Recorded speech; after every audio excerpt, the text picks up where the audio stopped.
Halo, saya Andwi dari Departemen Histologi dan Biologi Sel, Fakultas Kedokteran, Kesehatan Masyarakat dan Keperawatan Universitas Gadjah Mada, akan menyampaikan topik sediaan jaringan keras. Jaringan keras yang dimaksud di sini misalnya tulang dan gigi. Sebelum kita melihat bagaimana cara membuat sediaan jaringan keras, kita lihat dulu komponen jaringan keras. Jaringan keras terdiri dari sel dan matriks ekstraselularis seperti jaringan yang lainnya. Hanya pada jaringan keras ini mengandung bahan anorganik yang tidak terdapat pada jaringan yang lainnya. Jadi bahan anorganik pada jaringan keras ini terutama membentuk suatu kristal yang terdiri dari Ca, PO, dan OH membentuk kristal kalsium hidroksiapatit. Nah, kristal kalsium hidroksiapatit ini merupakan garam tak larut. Sediaan jaringan keras, misalnya tulang, dapat dibuat melalui beberapa metode. Metode yang pertama, tanpa dikalsifikasi, yang sering kita sebut sebagai sediaan gosok karena tulang ditipiskan lalu digosok. Jadi memakai alat-alat seperti yang terlihat pada gambar ini, ada gergaji, ada gerinda, kemudian ada alat pengasah pisau yang kita gunakan untuk menipiskan tulang sampai transparan, kemudian tanpa pewarnaan, bisa kita lihat di bawah mikroskop yang terlihat seperti pada gambar kanan ini.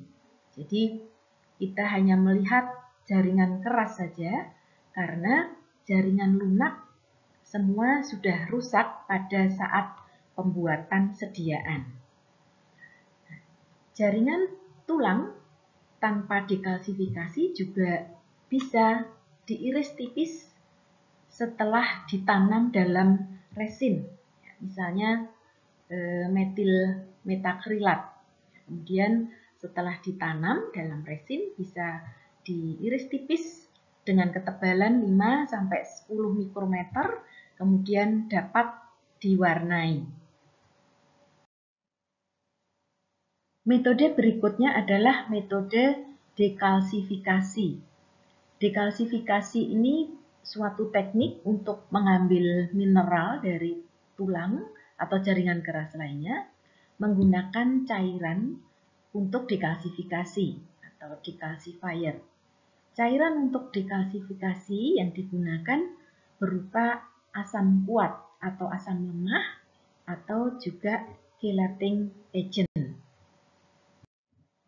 Prinsip kerja dekalsifikasi adalah terganggunya atau mengganggu keseimbangan reaksi sehingga kristal kalsium hidroksiapatit ini akan terurai menjadi ion-ion dan terlarut di dalam larutan dekalsifikasi.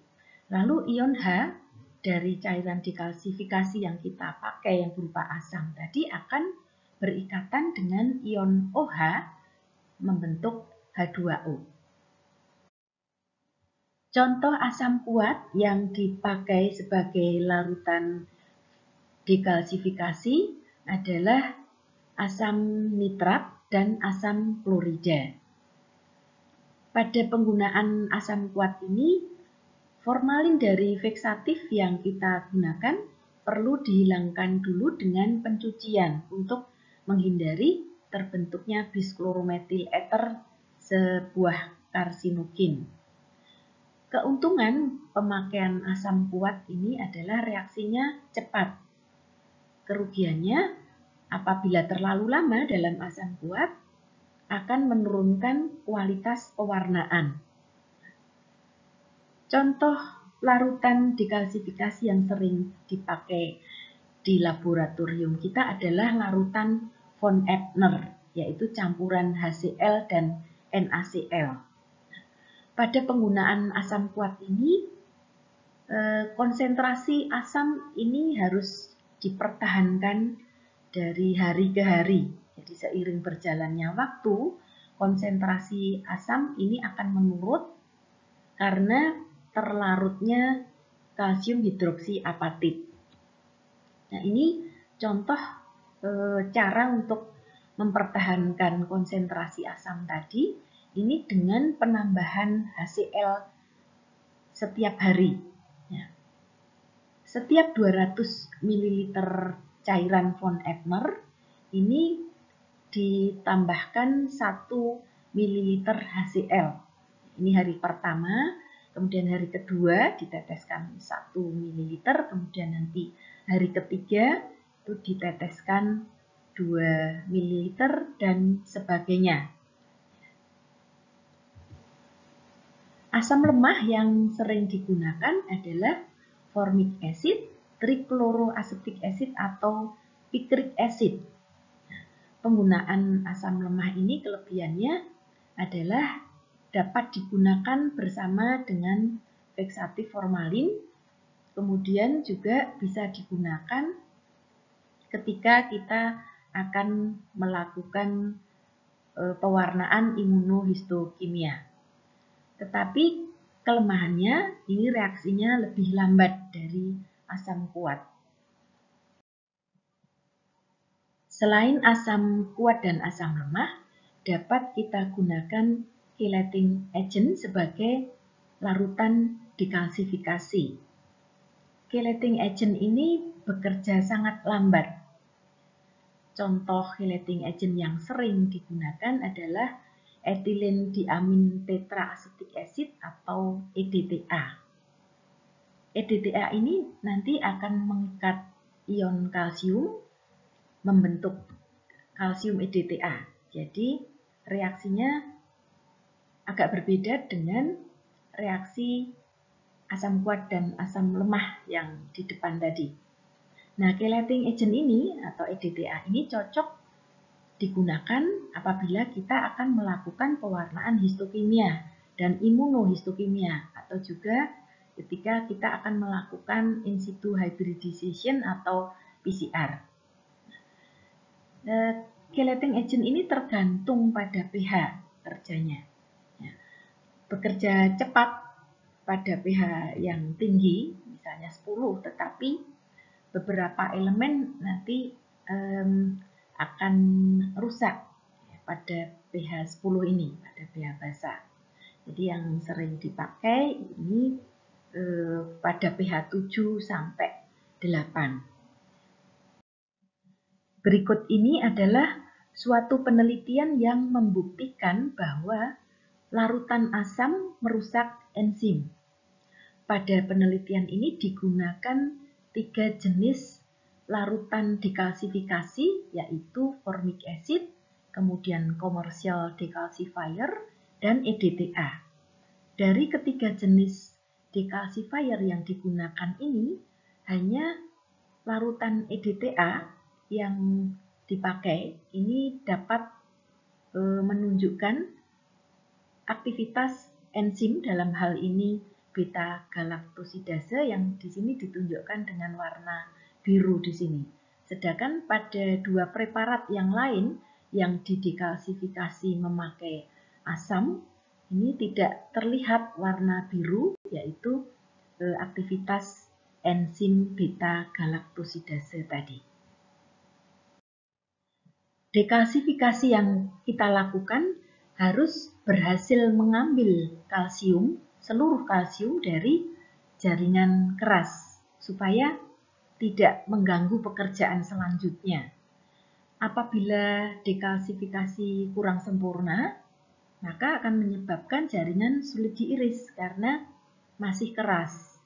Sebaliknya, kalau dekalsifikasi berlebihan akan menyebabkan kerusakan jaringan atau juga menyebabkan pewarnaan yang tidak sempurna.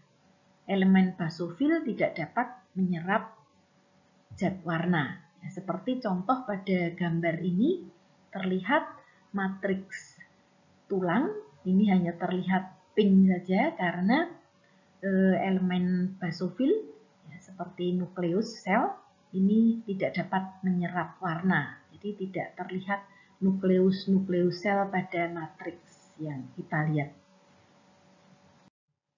Untuk menentukan akhir dekalsifikasi dapat dilakukan dengan beberapa cara. Yang pertama, dengan menggunakan X-ray. Ini merupakan metode terbaik khususnya untuk jaringan besar.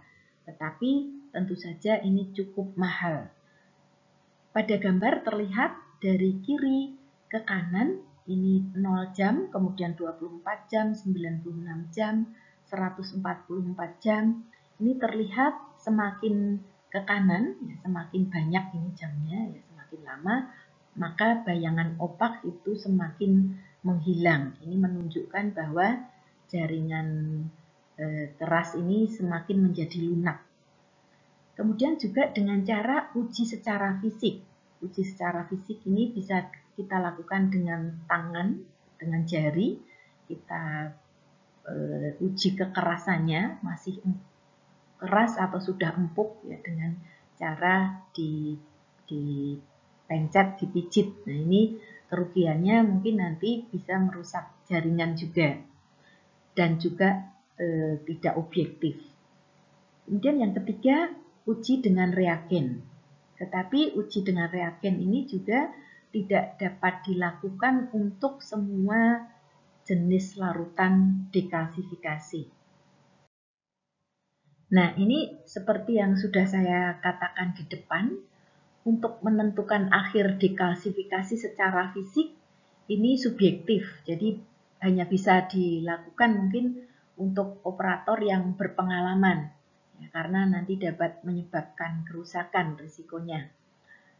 Cara lain yaitu dengan menimbang sediaan setelah dicuci dan diambil sisa cairannya.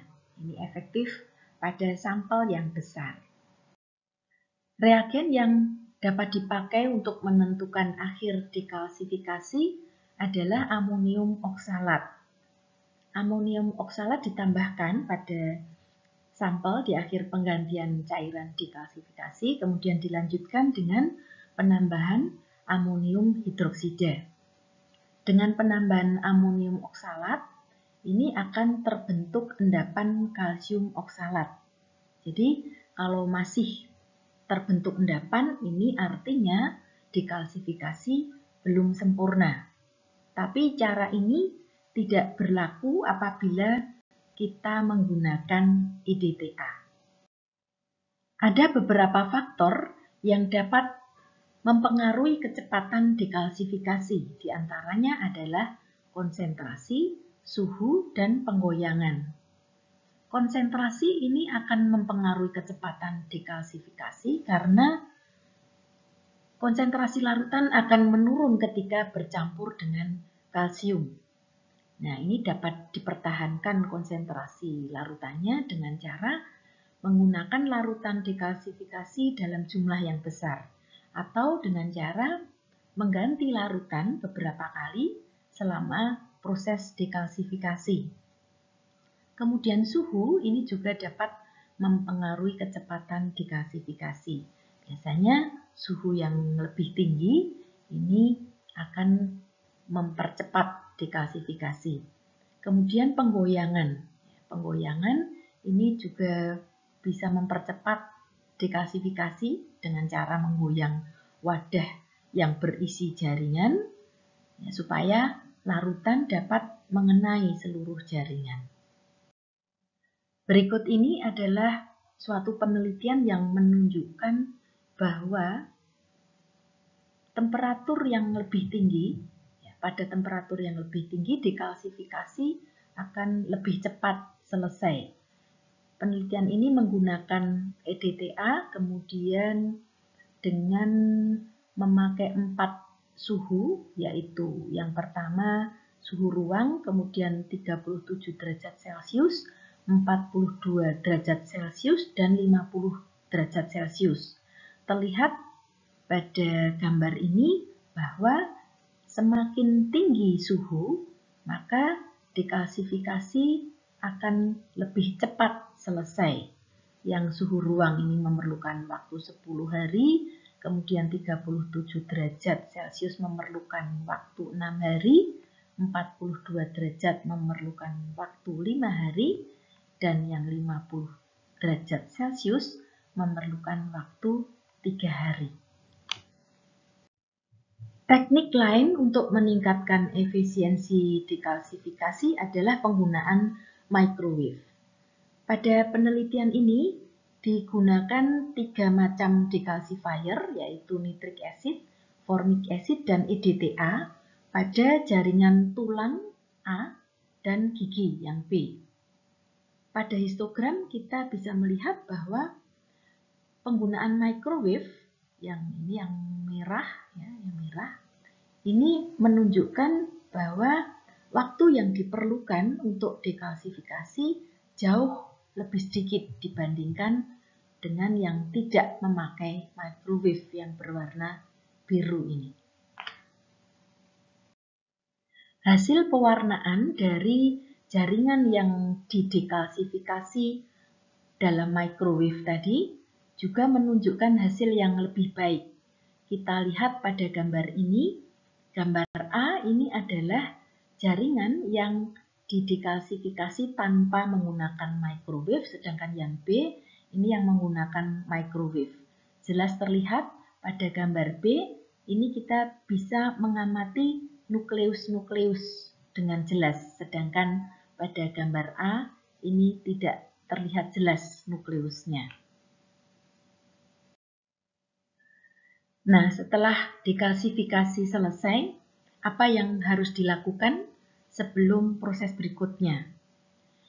Perlakuan setelah dekalsifikasi yaitu menetralkan asam dari larutan dekalsifikasi dengan cara mencuci dengan air mengalir. Lalu juga perlu dilakukan fiksasi ulang dengan formalin dalam buffer selama minimal 2 jam. Bila tidak akan langsung diproses, jaringan bisa dimasukkan dalam formalin dalam buffer tadi dan disimpan pada suhu 4 derajat. Setelah itu, proses berikutnya seperti biasa yaitu dilakukan dehidrasi, kemudian penanaman dalam parafin, kemudian pengirisan, dan pewarnaan. Berikut ini adalah contoh preparat atau sediaan yang sudah dilakukan dekalsifikasi dan diwarnai dengan hematoksilin eosin. Kita lihat yang tengah ini adalah matriks tulang. Kemudian kita lihat ada osteositus, kita lihat nukleusnya terwarnai oleh hematoksilin. Kemudian ini osteoblastus yang di tepi tulang, kemudian ada osteoklastus yaitu sel yang besar dengan banyak nukleus. Demikian uraian dari saya. Terima kasih.